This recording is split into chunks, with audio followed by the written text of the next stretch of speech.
दोस्तों, क्या आप जानते हैं कि जिन विनायक दामोदर सावरकर को हिंदुत्व का सबसे बड़ा पैरोकार माना जाता है, वे सावरकर न तो ईश्वर के अस्तित्व को मानते थे और न ही देवी देवताओं में विश्वास रखते थे। सावरकर वैज्ञानिक चेतना के, वैज्ञानिक दृष्टिकोण के पक्षधर थे और यहां तक कहते थे कि राम का नाम जपने से कोई सफलता नहीं मिल सकती। उन्होंने लिखा था कि सिर्फ वैज्ञानिक दृष्टिकोण से प्रयास करने पर ही सांसारिक सफलता मिल सकती है। यहां तक कि सावरकर ने लिखा था कि जब मुस्लिम आक्रांताओं ने हिंदू शासकों को गद्दियों से उतारा, मंदिर तोड़े और लूटे, तब भी देवी देवता हाथ पर हाथ रखे बैठे रहे। अगर उनका अस्तित्व होता तो इन हमलावरों को, इन आक्रांताओं को जरूर सजा देते। ये सारी बातें खुद विनायक दामोदर सावरकर ने अपनी किताब में लिखी हैं और इस किताब में लिखी गई बातों को सावरकर के पड़पोते सात्यकी सावरकर ने बाकायदा अदालत में कबूल कर लिया है। अब उनकी यह स्वीकारोक्ति अदालत के दस्तावेजों में शामिल हो गई है। जी हां दोस्तों, आपको सुनकर हैरानी हो रही होगी कि सावरकर के पड़पोते ने यह मान लिया है कि उनके पड़दादा ईश्वर में विश्वास नहीं रखते थे। उन्हें देवी देवताओं पर भी भरोसा नहीं था। वे मानते थे कि न तो ईश्वर का अस्तित्व है और न ही देवी देवता है। इसलिए मनुष्यों को ईश्वर से संपर्क स्थापित करने की बचकानी कोशिशें बंद कर देना चाहिए। आप जानते हैं कि सावरकर के पड़पोते सात्यकी सावरकर ने कांग्रेस नेता राहुल गांधी के खिलाफ मानहानि का केस दर्ज करा रखा है। ये मुकदमा पुणे की एमपी एमएलए कोर्ट में चल रहा है। 30 जुलाई को जब इस मुकदमे की सुनवाई फिर से शुरू हुई तो कांग्रेस नेता राहुल गांधी के वकील मिलिंद पवार ने अदालत के सामने एक किताब पेश की। किताब का नाम है सावरकरांचे विज्ञान निष्ठ निबंध, यानी सावरकर के विज्ञान निष्ठ निबंध। इस किताब के साथ मिलिंद पवार ने अदालत के सामने खड़े होकर सात्यकी सावरकर से पूछा, क्या आप इस किताब के बारे में जानते हैं? ये किताब सावरकर के लिखे निबंधों की है। सात्यकी सावरकर ने माना कि वे इस किताब के बारे में जानते हैं कि इसमें जो निबंध हैं वे सारे निबंध सावरकर के लिखे हुए। इसके बाद मिलिंद पवार ने किताब के कुछ अंश पढ़ना शुरू किए। सबसे पहले ईश्वर के बारे में सावरकर की अवधारणा जान लीजिए। सावरकर भगवान और मनुष्य के रिश्ते को किस तरह परिभाषित करते थे।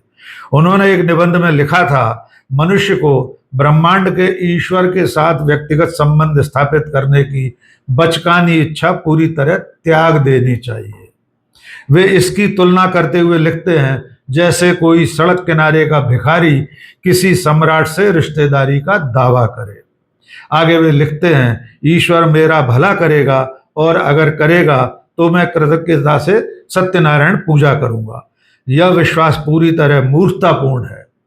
यानी सावरकर कह रहे हैं कि अगर सत्यनारायण की पूजा करने से, ईश्वर की पूजा करने से मेरा भला हो सकता है, ऐसा सोचना भी मूर्खतापूर्ण विचार है।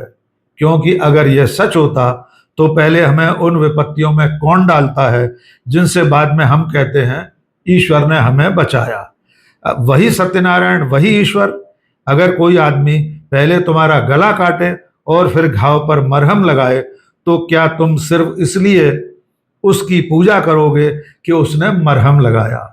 क्या तुम्हें पहले यही नहीं पूछना चाहिए कि इसने गला क्यों काटा और उसे डांटना चाहिए? ब्रह्मांड के संबंध में ये दोनों दृष्टिकोण समान रूप से आधारहीन और तर्कहीन हैं। यानी सावरकर के मुताबिक अगर ईश्वर होता तो मनुष्य को इतनी विपत्तियों में नहीं डालता, इतने कष्ट नहीं देता। इसके बाद राहुल गांधी के वकील मिलिंद पवार ने किताब में से ही एक और अंश पढ़ा। इस अंश में सावरकर देवी देवताओं के अस्तित्व पर सवाल उठा रहे हैं। सावरकर लिखते हैं, महाराष्ट्र में जप, व्रत, उपवास, योग, साधना, नाम सप्ताह, स्नान और दैनिक प्रार्थनाओं का अनंत शोर था।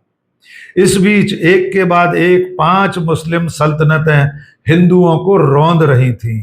हिंदू महिलाओं के घरों से उठाकर जबरन धर्म परिवर्तन कराया जा रहा था और शादी कर दी जा रही थी। फिर भी हर देवता के 2 से ज्यादा हाथ माने जाते थे, लेकिन उनमें से किसी ने भी अलाउद्दीन खिलजी या मलिक अंबर पर हाथ नहीं रखा, यानी उन्हें रोकने की कोशिश नहीं की। हिंदू बादशाह जो कर देते थे, लेकिन कोई देवता गरज कर नहीं बोला, तू हरि का दुश्मन है, मेरे भक्तों से कर मांगने का तुझे क्या अधिकार है। सावरकर का कहना यह है कि हिंदू राजा भी जो आम लोगों से टैक्स लेते थे वो भी अनुचित था। देवताओं ने रोका नहीं, देवताओं ने कभी नहीं कहा तू मेरे भक्तों से टैक्स क्यों ले रहा है। फिर वे लिखते हैं, वह दयालु ईश्वर जो संत जनाबाई को सिर्फ अनाज पीसने जैसे छोटे काम में मदद करता था, उसने उस समय हिंदू राष्ट्र को जिस बेहद जरूरी मदद की जरूरत थी वह नहीं दी। हरि के दुश्मनों को अपने क्रोध की चक्की में पीसकर उनके शासन को नष्ट करने की बजाय उसने कुछ नहीं किया। सावरकर का कहना है कि जिस वक्त हिंदुओं को सबसे ज्यादा जरूरत थी तब देवी देवता हाथ पर हाथ रखे बैठे थे, इसलिए वे देवी देवताओं के अस्तित्व को नहीं मानते। ऐसे ही एक निबंध में सावरकर ने हिंदू धर्म में प्रचलित तमाम मान्यताओं पर भी सवाल खड़े किए। मिलिंद पवार ने तीसरा जो अंश पढ़ा उसके मुताबिक सावरकर ने लिखा था, काशी से रामेश्वरम तक अनगिनत मंदिर तोड़े गए और उनकी मूर्तियों को मस्जिदों की सीढ़ियों में इस्तेमाल किया गया। फिर भी उन मुस्लिम अत्याचारों पर ईश्वर नाराज नहीं हुआ। लेकिन अगर कोई हिंदू सिर्फ नारियल चढ़ाने का व्रत भूल जाए या कोई हिंदू गांव 1 साल बहिरोबा की प्रथागत बकरा न चढ़ाए तो वही ईश्वर क्रोधित हो जाता है। माना जाता है कि वह उस हिंदू परिवार को नष्ट कर देगा या गांव में महामारी फैला देगा। सावरकर के मुताबिक अगर ईश्वर है तो उसने उस वक्त उन लोगों को क्यों नहीं रोका जिन्होंने मंदिरों और ईश्वर की मूर्तियों को तोड़कर मस्जिदों की सीढ़ियों में लगा दिया था। सावरकर की इसी किताब के मुताबिक वे वैज्ञानिक दृष्टिकोण के पक्षधर थे और प्रकृति को मानते थे। उन्होंने किताब में लिखा था कि सिर्फ राम का नाम जपने या 5 बार नमाज अदा करने से किसी तरह की सांसारिक सफलता नहीं मिल सकती। इसके लिए वैज्ञानिक दृष्टिकोण से प्रयास करना ही होगा। सावरकर ने मनुस्मृति पर भी सवाल उठाए थे।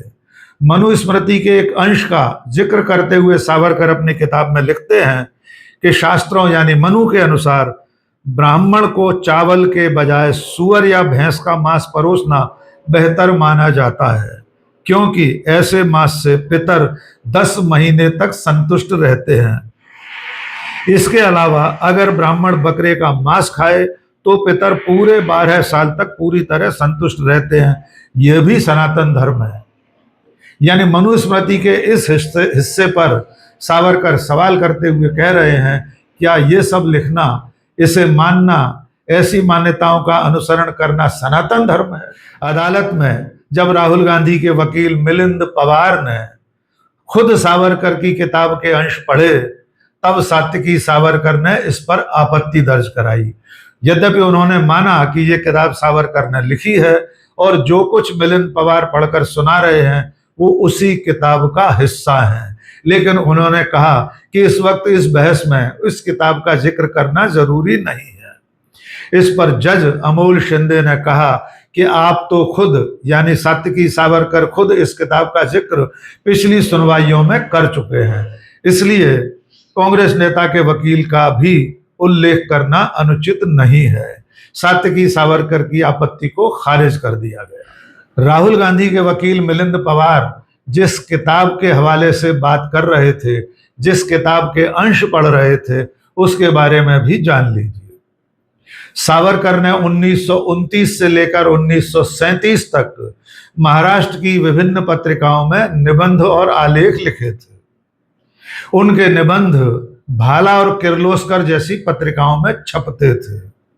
1940 के आसपास सावरकर के लिखे गए इन निबंधों का संकलन सावरकरांचे विज्ञान निष्ठ निबंध नाम से एक पुस्तक के रूप में प्रकाशित हुए थे। इसी पुस्तक, इसी किताब का हवाला मिलिंद पवार दे रहे थे और सात्यकी सावरकर ने इन तमाम अंशों को यथावत स्वीकार किया है, क्योंकि वह सब किताब में बाकायदा सावरकर के नाम से उन्हीं के द्वारा लिखे गए निबंध के रूप में संकलित है। चलते चलते आपको एक बार फिर याद दिला दें कि इसी मुकदमे की पिछली सुनवाइयों में सात्यकी सावरकर ने कई ऐसी बातें कबूल कर ली हैं जो सावरकर के समर्थकों, उनके अंधभक्तों के लिए बर्दाश्त करना मुश्किल हो रहा है। सात्यकी सावरकर ने पिछली एक सुनवाई में माना था कि विनायक दामोदर सावरकर ने, यानी उनके परदादा ने 5 नहीं 10 दया याचिकाएं अंग्रेजों के सामने पेश की थी, जब वे काला पानी की सजा के अंतर्गत अंडमान में कैद थे। उसके बाद अगली सुनवाई में सात्यकी सावरकर ने यह भी माना था कि सावरकर को गुजारा भत्ता मिलता था। इसके लिए उन्होंने ब्रिटिश सरकार के सामने कई बार आवेदन पत्र लिखे थे और अब ईश्वर, देवी देवताओं और सनातन को लेकर सावरकर के विचारों को सात्यकी सावरकर ने स्वीकार कर लिया है, क्योंकि उसे खंडन करने का उनके पास कोई आधार नहीं है। अब इस मामले की सुनवाई 4 अगस्त को होगी। देखना है उस अगली सुनवाई में सात्यकी सावरकर अपने परदादा को लेकर और कौन सी नई बात कबूल करते हैं। यद्यपि जितनी भी बातें सात्यकी सावरकर ने अब तक कबूल की हैं, वे सारी बातें ऐतिहासिक प्रमाणों के साथ पहले से मौजूद हैं। जानकार और इतिहासकार पहले से ये सब बताते रहे हैं कि सावरकर ने अंग्रेजों से दया याचिका लिखकर जेल से बाहर निकलने के लिए फरियाद की थी। उन्हें गुजारा भत्ता मिलता था। वे ईश्वर को नहीं मानते थे। उनका देवी देवताओं में बिल्कुल भी विश्वास नहीं था। लेकिन अब एक न्यायिक प्रक्रिया में, एक मुकदमे में ये सारी बातें दस्तावेजी प्रमाण के रूप में दर्ज हो रही हैं। आज के इस वीडियो में बस इतना ही। बहुत बहुत शुक्रिया। जय हिंद।